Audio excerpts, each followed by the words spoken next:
All right, so let's take a look at our final kind of set for Unit 6. We're going to talk about a few more applications for exponentials. So one of the main applications we've talked about already is compound interest. However, there's a couple other things that we can actually talk about that are directly applicable. First off would be things that decay or that lessen over time. So let's take a look at kind of the general equation. So if you go back, when we talked about compound interest, we talked about something that looked like this. And we're still going to use something that's very, very similar to this. The compound interest formula is actually a derivation of one of the basic exponential growth or decay formulas. So what we're instead going to look at would be something like this. And let's do a nice mathematical version of it.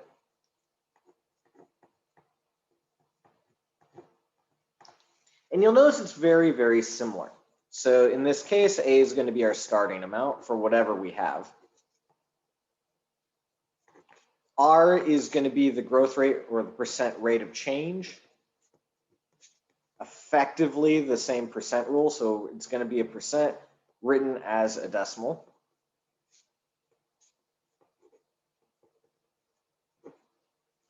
T is going to be the, one way to think about it is kind of like the number of cycles. So for example, if things are happening every 1 hour increment, then T would be the number of 1 hours that have gone by. If T is changing every year, if that's how often it's cycling, then we would talk about the number of years. So we have to kind of match it up. Finally, we use plus or minus depending on if it's going to be growth or decay, with growth being a plus and decay being a minus. So this is going to be kind of our basic little formula here that we're going to use for exponential growth or exponential decay. So just things that start off kind of slow and then speed way up, or start off really fast and then slow way down. And we're going to look at a couple examples of these. So let's kind of look at our first example. So you go and you buy a car, and that car is worth about $50,000. The moment you pay for a car and drive it off the lot, it starts what's called depreciating. In other words, it becomes worth less and less. So let's say that car that you purchased depreciates, I think national average is something like 15 to 20% per year. So let's say it's depreciating at 16% per year.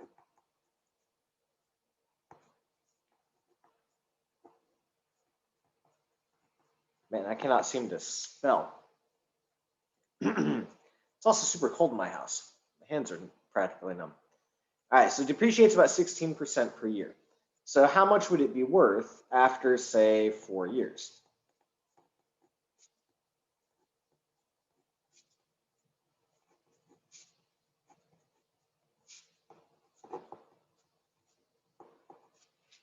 All right, so we're going to use our basic formula. I don't know why I keep writing A this time. Y equals A1 plus or minus R raised to the T. And we need to start filling this out. So its starting out value is 50,000. It's depreciating, it's becoming worth less and less. So we're going to use a minus in there because it is decaying. Our R is going to be 0.16 because that's the rate. And since it's depreciating per year, for 4 years, our T is going to be 4. So if we plug those in, we'd see that the value then would be 50,000. 1 minus 0.16 raised to the 4th. That's what, 0.84 raised to the 4th. We dump it into our calculator, and we can see how much this vehicle would be worth after 4 years of depreciation. So we get 50,000, 0.84 raised to the 4th, and the car would be worth about $24,893.57 after those 4 years. So this is depreciation. So that's our first example of how we can actually use exponential growth and decay. So let's talk about another example. Let's say that you leave for the week and you have some kind of mutant horrible fungus growing in your fridge while you're gone. So you have 4 kilos of mutant fungus in your fridge.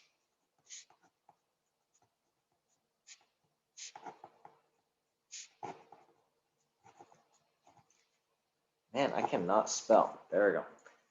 All right, so this thing is multiplying at 5%, so it's growing 5%, let's say every 2 hours. You are gone for 36 hours. So how much would there be of this mutant fungus in your fridge? Okay, so we're going to start off. We have a starting amount, we have a growth. Per unit of time, we have a total amount of time, so we can actually plug it in. So we have the 4 kilos. It's growing, so it's a plus. It's going to be 0.05 is our growth rate or interest. And here's where we have to be tricky. It's growing that amount every 2 hours. So after 36 hours, our T is 18. We've gone through 18 cycles. So we can plug it in. So that's 1.05 raised to the 18th power. And we can see how much that we'd actually have after this. We'd end up with 9.63 kilos of our mutant fungus. So this is exponential growth. This is very, very similar, if you just kind of look at it, to how our annual compound interest worked, and it's basically the same thing. You're just looking at how many growth periods, and we're multiplying it back in. So these have been 2 examples so far. So we have some examples of each would be exponential growth, are going to be any kind of money, interest, loans. Animal population rates are often semi-exponential in nature. How quickly a video disseminates across a platform like TikTok or YouTube is exponential in nature. Talking about decay, some of the more common ones would be, again, animal populations in a more sad case, where the population is dropping and dropping, is often exponential in nature. We have radioactive decay is exponential in nature. All of them follow the same basic format. So let's kind of do one last example here.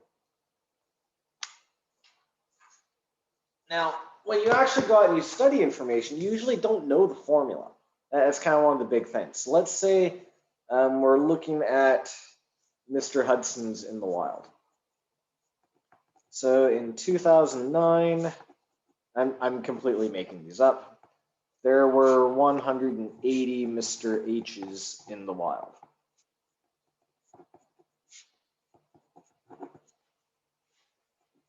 All right, so a year later, they do another census, and they find that there were only, what would be a good number? 162 Mr. H's left.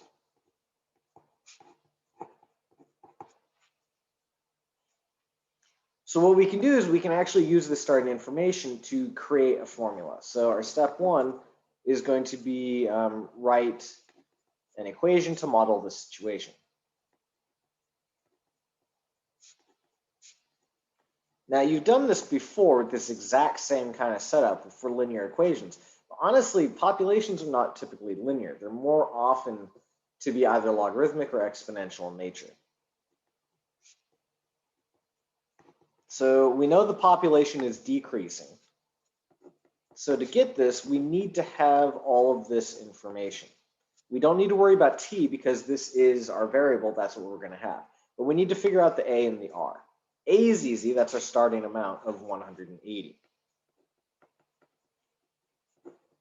Unfortunately, R we have to figure out. So we need to go way back in time to like 6th grade, whenever they did that and they talked about percent change.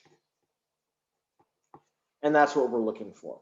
There's a lot of different mnemonics for remembering how to do percent change. Probably the easiest would be new minus old divided by old. Would be one way of doing it to get you a decimal version. So in this case, we'd have 162 minus 180 over 180. That'd give me negative 18 over 180, which is negative 0.10. The negative here is just telling you that it's decay. We're already kind of accounting for that negative right here. And the rate is 0.10, so it's a 10% decay. So we're going to put in that information into our equation. So we have y equals 180, 1 minus 0.10 raised to the t. If we simplify it, we have 180 times 0.9 to the t. There's my equation modeling what's happening in this scenario. All right, so they could ask something like, using that equation, how many Mr. H's would be left by 2013. Whatever. Okay, so we already have our equation. We know it's the y equals 180.9 to the t. And the question is, what is t? So t is just we're at 2013. We started in 2009, so 10, 11, 12, 13. So t would just be 4.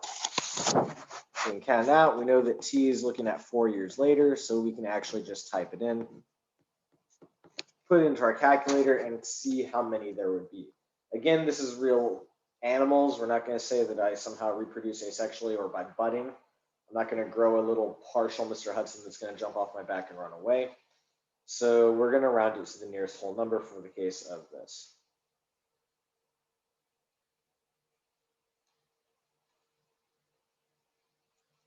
And it looks like we'd end up with about 118 of them left after 4 years. Final thing we can do is we could actually try to figure out how long it would take to reach a certain population. So in what year would there be less than, say, 110? Now, we don't quite have the tools to solve this. That's what we're going to find next year when we talk about logarithms, is how to actually solve for something where the variable's up here. What we can do is either a version of guess and check. You can keep trying. We know it's going to be greater than 4 years later. Or a little bit easier would be to put into your calculator in the table. So I can actually take our general equation here, the 180 times 0.9 raised to the t, into the y equals on your graphing calculator. And then we can actually check table values. So if we put in a 0, we get our 180. That corresponded to 2009. Put in our 1, there's our 162 for 2010. If I try a 5, I get 106. If I try an 8, we're all the way down to 77. So we're just trying to get it to a point where it's going to be below 110. So we need it to round to 109.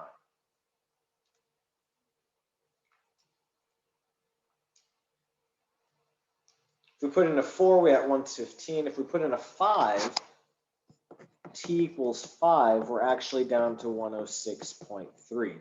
And that's less than the 10. So there would be fewer than 110 of them by 5 years later. So that'd be by 2014. These are the kind of examples that we're going to see on the test. Depreciation, some kind of exponential growth, be it population, bacteria, money, whatever it might be. And then something we're going to have to use a table to try to predict what values are actually going to work. I just realized you probably might not be able to see. So again, we just tried out different t values until we got down lower than the 110 or 110. And that first time that occurs would be t equals 5. So around 2014 is when there'd be fewer than 110 left in the wild. That rounds it out. I'll go ahead and post this video for you.